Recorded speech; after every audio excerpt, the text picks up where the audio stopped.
उचित संस्थान के चुनाव के अंतर्गत 9 वीडियो की सीरीज के आज के इस 6वें वीडियो का विषय बहुत ही महत्वपूर्ण है। यह वीडियो आईएएस और पीसीएस की मुख्य परीक्षा में वैकल्पिक विषय से संबंधित है। इस वीडियो में यह बताया गया है कि आईएएस और पीसीएस में वैकल्पिक विषय क्या है तथा ये विषय कौन कौन से हैं। वैकल्पिक विषय अध्ययन की गुणवत्ता के स्तर पर आईएएस और पीसीएस की परीक्षा में गहरी समझ मांगता है तथा यह विद्यार्थी की विषय के प्रति सोच व समझ को जांचने व परखने का सबसे महत्वपूर्ण क्षेत्र है। इस वीडियो में यह भी बताया गया है कि अध्ययन के स्तर पर बहुत ही गहराई से समझ की मांग के बाद भी ज्यादातर संस्थानों में इन विषयों के अध्यापन की स्थिति अच्छी नहीं होती है। इसलिए विद्यार्थियों को इस वीडियो के माध्यम से यह तार्किक रूप से स्पष्ट किया गया है कि शिक्षण संस्थानों में वैकल्पिक विषयों का अध्यापन कैसे होना चाहिए तथा विद्यार्थी प्रारंभिक परीक्षा से साक्षात्कार तक की अपनी पूरी तैयारी की योजना में उचित मार्गदर्शन के स्तर पर वैकल्पिक विषय के लिए संस्थानों में अध्ययन अध्यापन के स्तर पर क्या तलाश करें ताकि वैकल्पिक विषय के माध्यम से उसकी तैयारी आईएएस और पीसीएस की परीक्षा में सफलता के दृष्टिकोण से सही दिशा में आगे बढ़े। तो चलिए अब अपने वीडियो की शुरुआत करते हैं।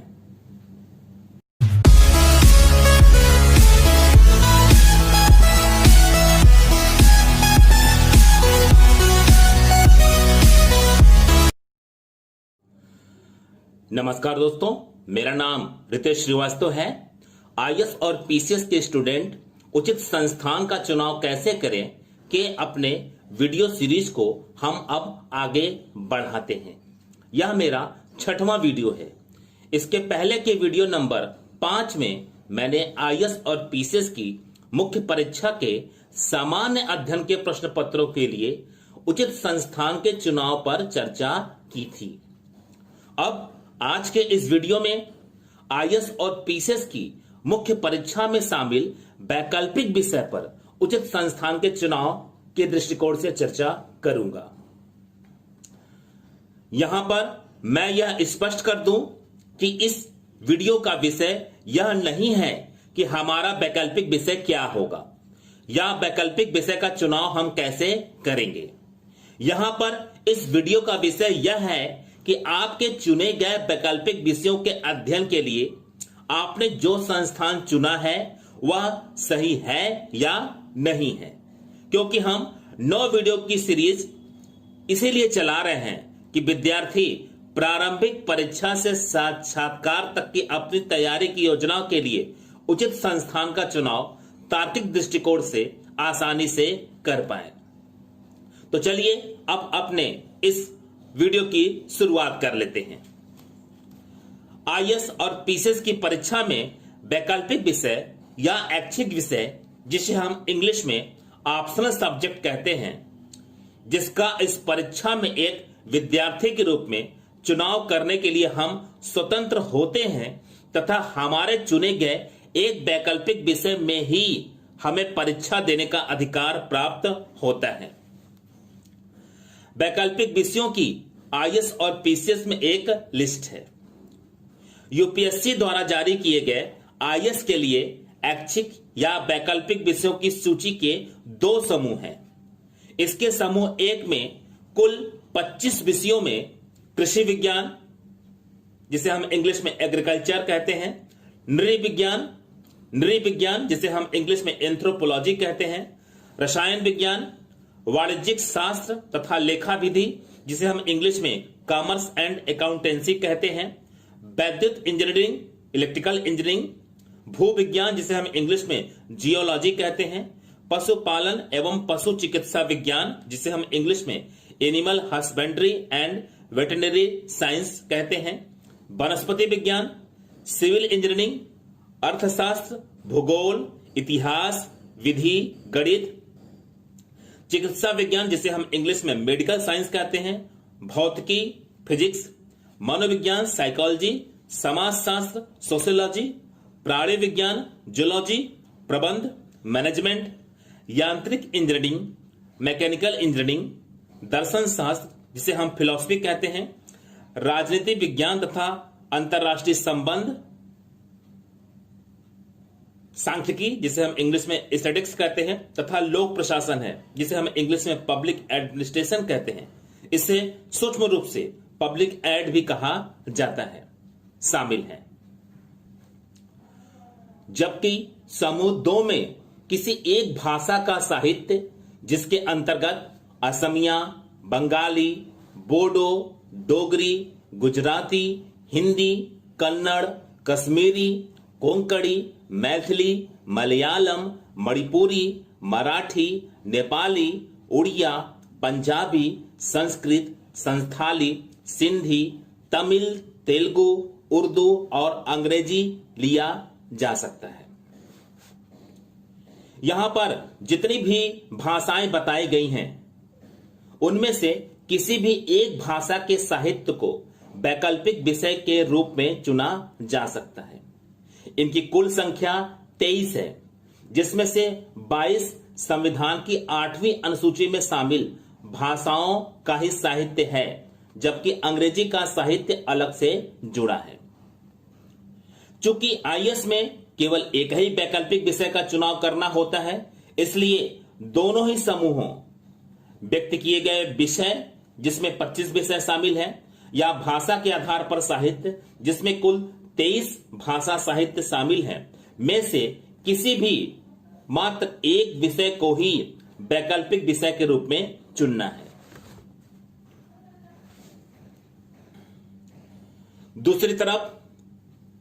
यूपीपीएससी जिसे हम उत्तर प्रदेश लोक सेवा आयोग, इंग्लिश में Uttar Pradesh public service commission कहते हैं, के द्वारा ली जाने वाली पीसीएस की मुख्य परीक्षा में वैकल्पिक विषयों जिसे हम इंग्लिश में ऑप्शनल सब्जेक्ट कहते हैं की भी एक लिस्ट है। हाल के संदर्भ में उत्तर प्रदेश राज्य लोक सेवा आयोग अपने वैकल्पिक विषयों की लिस्ट को लगभग यूपीएससी के समतुल्य देखना चाहता है। इसलिए उत्तर प्रदेश लोक सेवा आयोग ने पिछले साल से अपने वैकल्पिक विषयों की लिस्ट में एक बड़ा बदलाव करते हुए 5 विषयों को इस लिस्ट से बाहर कर दिया है। ये 5 विषय अरबी साहित्य, फारसी साहित्य, कृषि अभियांत्रिकी जिसे हम इंग्लिश में एग्रीकल्चर इंजीनियरिंग कहते हैं, समाज कल्याण जिसे हम इंग्लिश में सोशल वर्क कहते हैं, तथा रक्षा अध्ययन जिसे हम इंग्लिश में डिफेंस कहते हैं। इनमें से समाज कल्याण और रक्षा अध्ययन बड़े विषय माने जाते थे। बड़ी संख्या में विद्यार्थी यूपीपीसीएस की मुख्य परीक्षा में इन दोनों विषयों का चुनाव करते हुए देखे जाते थे। इन 5 विषयों के यूपीपीसीएस की मुख्य परीक्षा के वैकल्पिक विषयों की लिस्ट से हटाए जाने के बाद अब वैकल्पिक विषयों की संख्या यूपीपीसीएस में कुल 29 रह गई है, जो इस प्रकार है। कृषि, पहला कृषि, दूसरा प्राणी विज्ञान, तीसरा रसायन विज्ञान, चौथा भौतिक विज्ञान, पांचवा गणित, छठवां भूगोल, सातवां अर्थशास्त्र, आठवां समाजशास्त्र, नठवां दर्शन शास्त्र जिसे हम इंग्लिश में फिलॉसफी कहते हैं, 10वां भूविज्ञान जिसे हम इंग्लिश में जियोलॉजी कहेंगे, 11वां मनोविज्ञान साइकोलॉजी, वनस्पति विज्ञान, 13वां विधि इंग्लिश में लॉ कहते हैं, 14वां पशुपालन एवं पशु चिकित्सा विज्ञान इंग्लिश में animal husbandry and veterinary science कहते हैं इसको, 15वां सांख्यिकी जिसे हम इंग्लिश में स्टैटिस्टिक्स कहते हैं, 16वां प्रबंध मैनेजमेंट, 17वां राजनीति विज्ञान एवं अंतरराष्ट्रीय संबंध, 18वां इतिहास, 19वां नृविज्ञान जिसे हम इंग्लिश में एंथ्रोपोलॉजी कहते हैं, 20वां सिविल इंजीनियरिंग, 21वां मैकेनिकल इंजीनियरिंग, 22वां इलेक्ट्रिकल इंजीनियरिंग, 23वां अंग्रेजी साहित्य, 24वां उर्दू साहित्य, 25वां हिंदी साहित्य, 26वां संस्कृत साहित्य, 27वां वाणिज्य एवं लेखांकन का पाठ्यक्रम जिसे हम इंग्लिश में कॉमर्स एंड अकाउंटेंसी कहते हैं, 29वां चिकित्सा विज्ञान जिसे हम इंग्लिश में मेडिकल साइंस कहते हैं, तथा 29वां लोक प्रशासन जिसे हम इंग्लिश में पब्लिक एडमिनिस्ट्रेशन कहते हैं। इसे हम संक्षिप्त रूप में पब्लिक एड भी कहते हैं। इन विषयों में से मुख्य परीक्षा में वैकल्पिक विषयों के रूप में केवल एक ही विषय का चुनाव विद्यार्थी को करना होगा। अतः आज आईएएस और पीसीएस दोनों ही परीक्षा में एक ही वैकल्पिक विषय का चुनाव किया जाना है। आईएएस में किसी भी वैकल्पिक विषय के लिए 500 अंक होते हैं, जिसमें 2 प्रश्न पत्र होते हैं। प्रत्येक प्रश्न पत्र 250 अंकों का होता है। पीसीएस में वैकल्पिक विषयों के लिए कुल 400 अंक होते हैं। यहां पर भी 2 प्रश्न पत्र होते हैं तथा प्रत्येक प्रश्न पत्र 200 अंकों का होता है। वैकल्पिक विषयों पर संस्थान के मार्गदर्शन की स्थिति को समझने से पहले एक महत्वपूर्ण तथ्य से मैं आपको अवगत कराना चाहता हूं। जीएस मेंस के आईएएस में 1000 अंक निर्धारित हैं, जबकि इसमें प्राप्त होने वाले अंक कुल 400 अंकों के आसपास ही आईएएस में देखे जाते रहे हैं। जबकि दूसरी ओर 500 अंकों के वैकल्पिक विषय में 300 से ज्यादा अंक आसानी से हासिल हो सकते हैं। यानी एक तरफ 1000 अंकों में 400 अंक औसत रूप से तथा दूसरी तरफ 500 में 300 अंक औसत रूप से। यानी मुख्य परीक्षा में हासिल होने वाले अंकों में वैकल्पिक विषय काफी बड़ा अंतर कर देता है। निश्चित रूप से वैकल्पिक विषयों में अधिक अंक मिलते रहे हैं। यहां पर हम इसके विश्लेषण में नहीं जाएंगे कि ऐसा क्यों हो रहा है, क्योंकि हमारा विषय यह नहीं है। यह तथ्यात्मक आंकड़ा हमको यह बता रहा है कि प्राप्त होने वाले अंकों का प्रतिशत वैकल्पिक विषय में जीएस मुख्य परीक्षा के चारों प्रश्न पत्रों की तुलना में बहुत ज्यादा है। मैं फिर से सेंटेंस को रिपीट कर दे रहा हूं।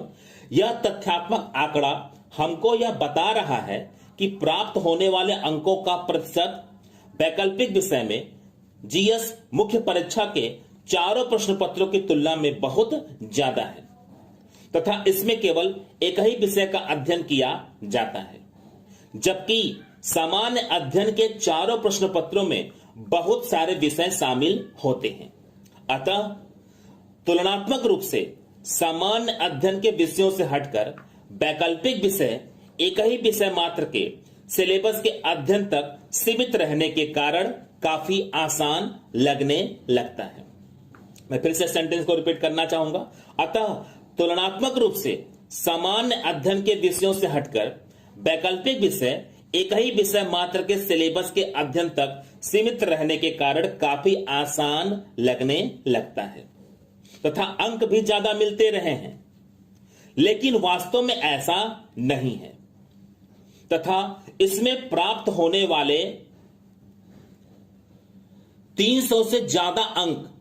इस वैकल्पिक विषय की सरलता नहीं है। मैं फिर से सेंटेंस को रिपीट कर दूंगा, लेकिन ऐसा नहीं है तथा इसमें प्राप्त होने वाले 300 से ज्यादा अंक इस वैकल्पिक विषय की सरलता नहीं है, बल्कि इसका अध्ययन जिस गहराई व समग्रता के साथ अपने विषय की जानकारी मांगता है, उसको पूरा करने पर ही प्राप्त किया जाता है।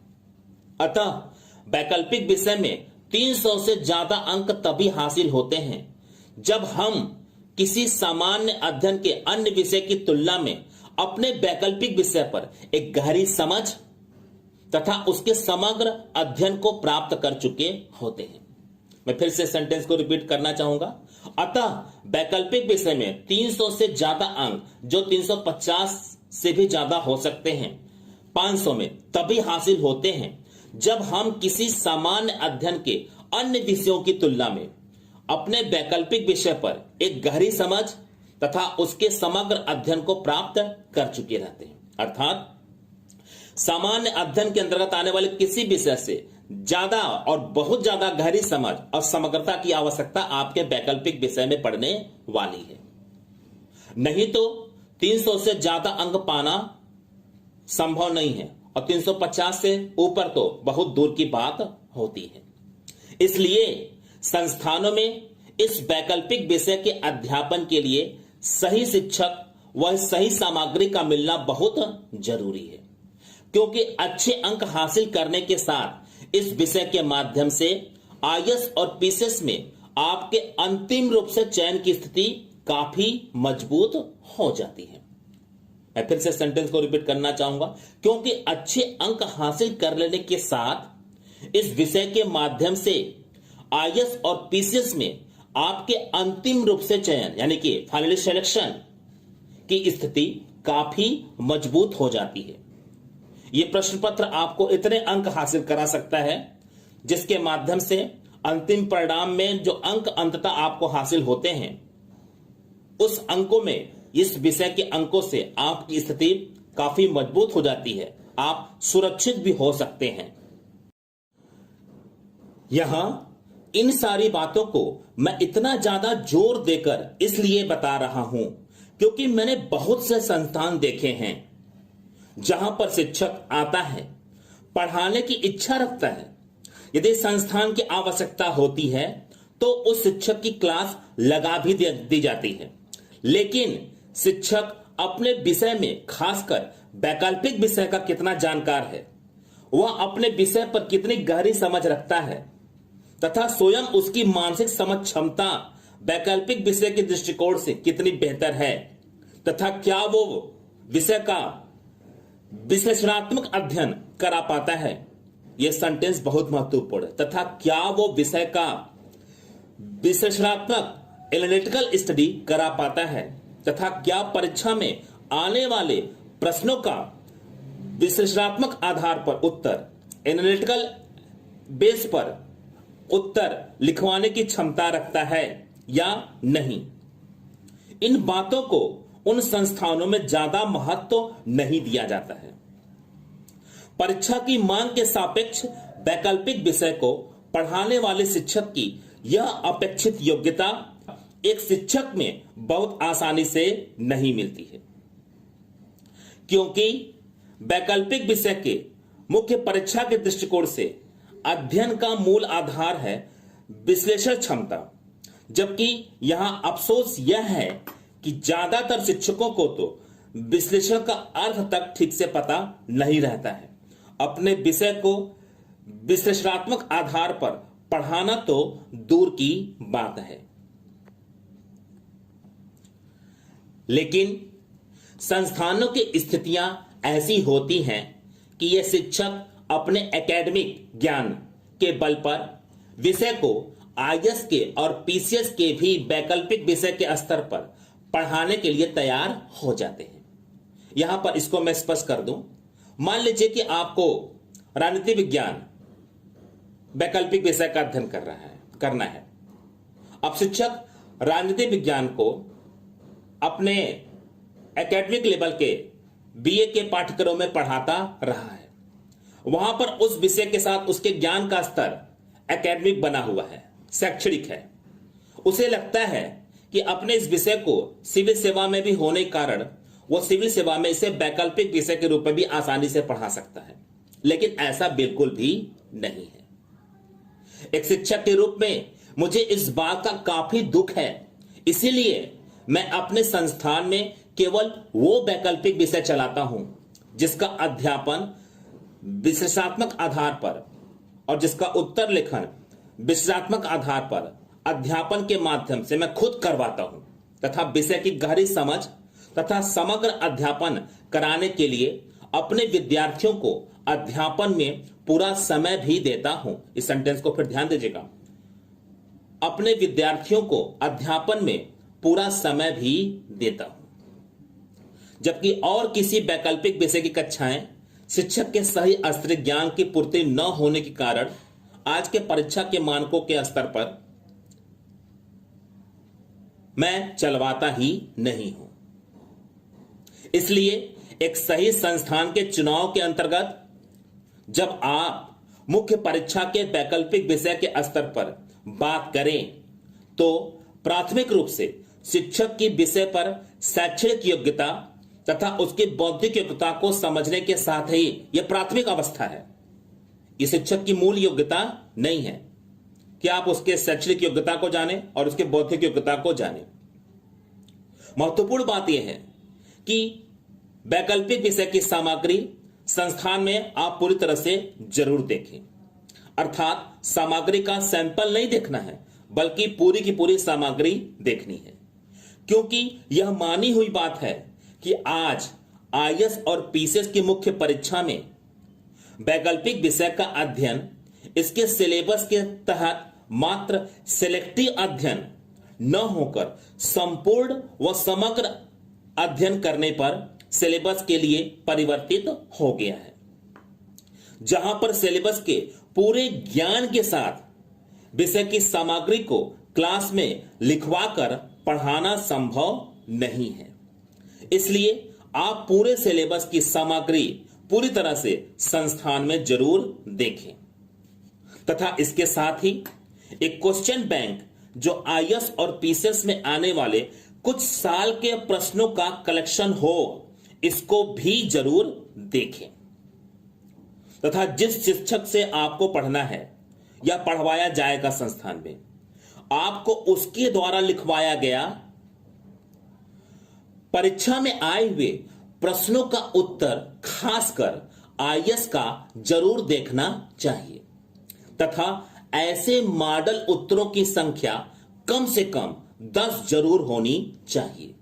क्योंकि सामान्यतः वैकल्पिक विषय के औसत शिक्षकों में उत्तर लिखवाने की क्षमता नहीं होती है। मैं सेंटेंस को रिपीट करना चाहूंगा, ऐसे मॉडल उत्तरों की संख्या कम से कम 10, 15 भी हो जाए तो कोई बुरी बात नहीं है, 20 भी हो जाए तो कोई बुरी बात नहीं है, आप देखिए उनको, 25 भी हो जाए तो अच्छी बात है, क्योंकि सामान्यतः वैकल्पिक विषय के औसत शिक्षकों में उत्तर लिखवाने की क्षमता नहीं होती है तथा इसका मूल कारण यह है कि आईएएस और पीसीएस में जिस स्तर पर प्रश्न पूछे जाते हैं, शिक्षकों का अध्ययन उन विषयों पर विशेषात्मक न होने के कारण उस स्तर पर बना ही नहीं होता है। यानी यहां पर यह एक मानी हुई बात हो सकती है कि चूंकि शिक्षक का अपने विषय पर खुद ही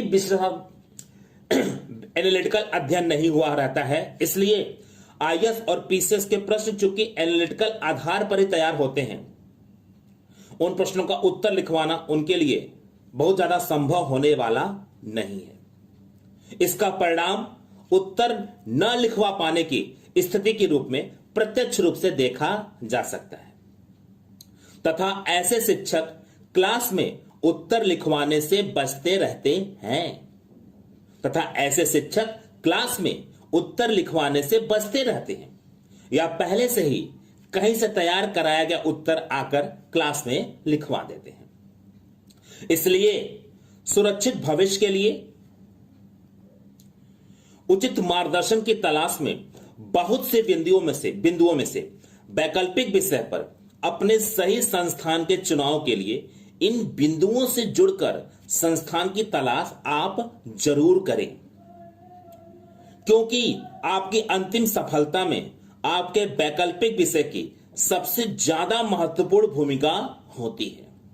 बस अब आज के लिए इतना ही। आगे के वीडियो में हम निबंध प्रश्न पत्र के लिए उचित संस्थान के चुनाव के दृष्टिकोण से चर्चा करेंगे। धन्यवाद।